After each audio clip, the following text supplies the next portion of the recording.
Our worst weekend I stopped racing. for a while will be, let's say, our... Max Verstappen, 4 world titles, the most feared overtaker on the grid.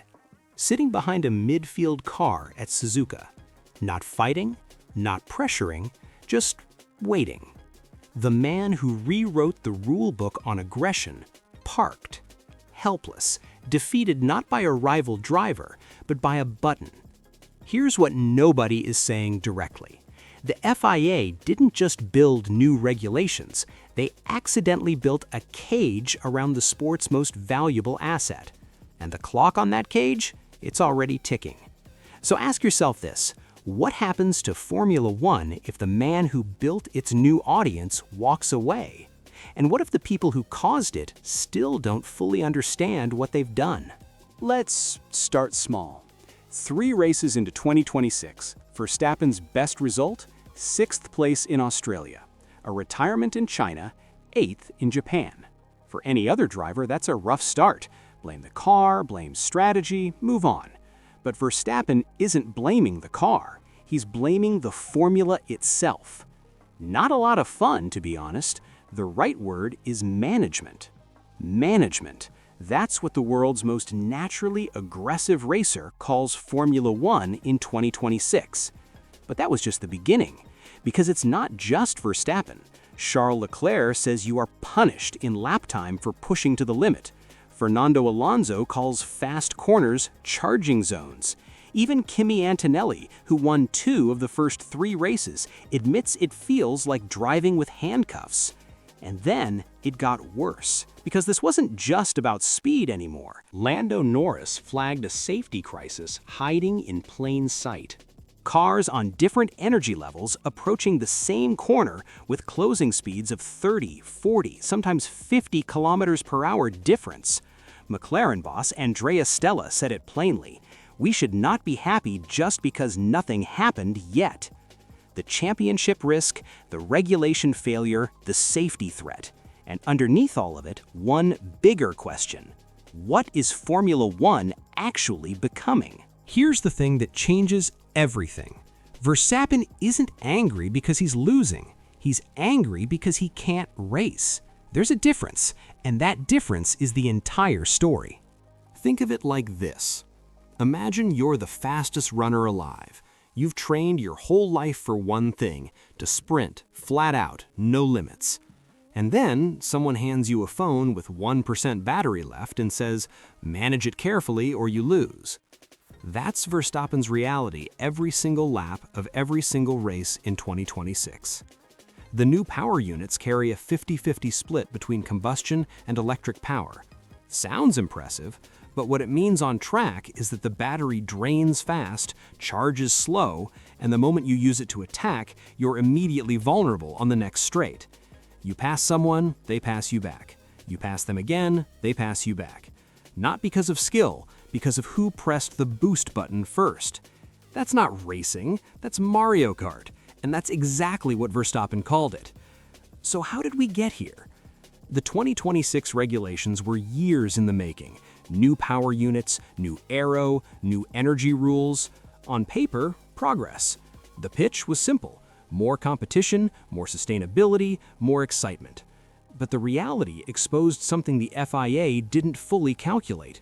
When you make battery management the dominant factor in performance, you don't just change how cars are built, you change how drivers are allowed to drive. High-speed corners, the bravery zones, the moments that separate legends from everyone else, became charging zones. Drivers lift, coast, harvest, save. The software now decides where power goes. The algorithm runs the race. The driver follows a script. And when nobody in the grandstand can tell whether that overtake happened because of skill or because of a boost button, the sport loses something it cannot buy back. And this is where it gets serious. Verstappen has never been quiet, but what he's saying in 2026 is different. This isn't frustration. This is a man reaching a limit. I'm not even frustrated anymore. I'm beyond that. He said that after qualifying at Suzuka, head down, quiet, not angry, empty. And then after the race, Dutch media began reporting one word: retirement. Not a rumor, Not clickbait.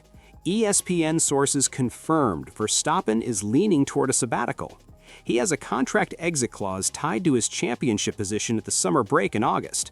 Based on where he sits right now, that clause is almost certainly available. He's 28 years old. He has a GT racing team he's building. He's entered the Nürburgring 24 hours.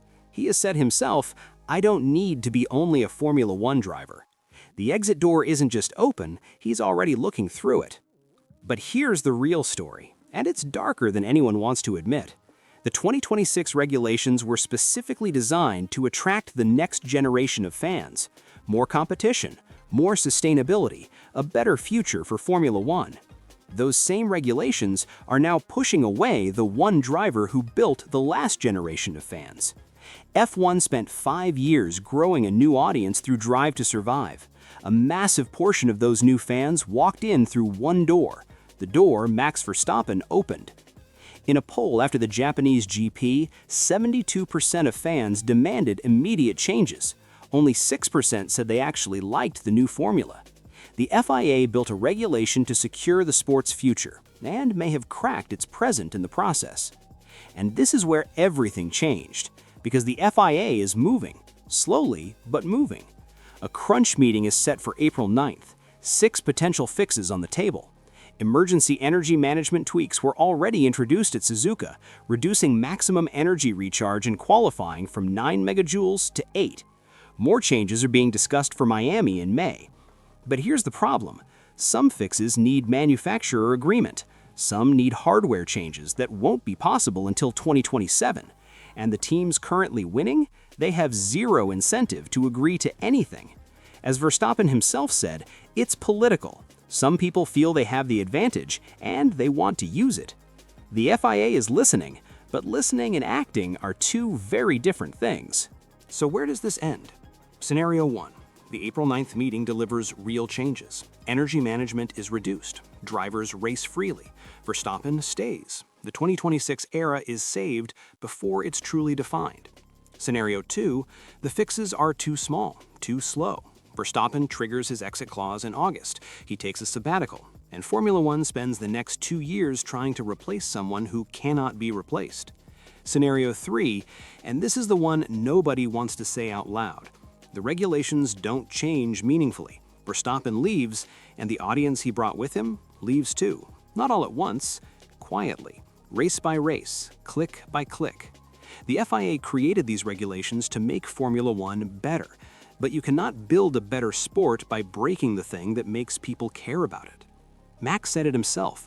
It's a bit sad that we're even talking about this. So I'll leave you with this. Will the April 9th meeting actually change anything? Or is it already too late? And if Verstappen walks away from the sport he loves, who is really responsible for that? If you made it this far, you already see it. This isn't just about speed anymore. So tell me, who's really controlling the outcome of this season?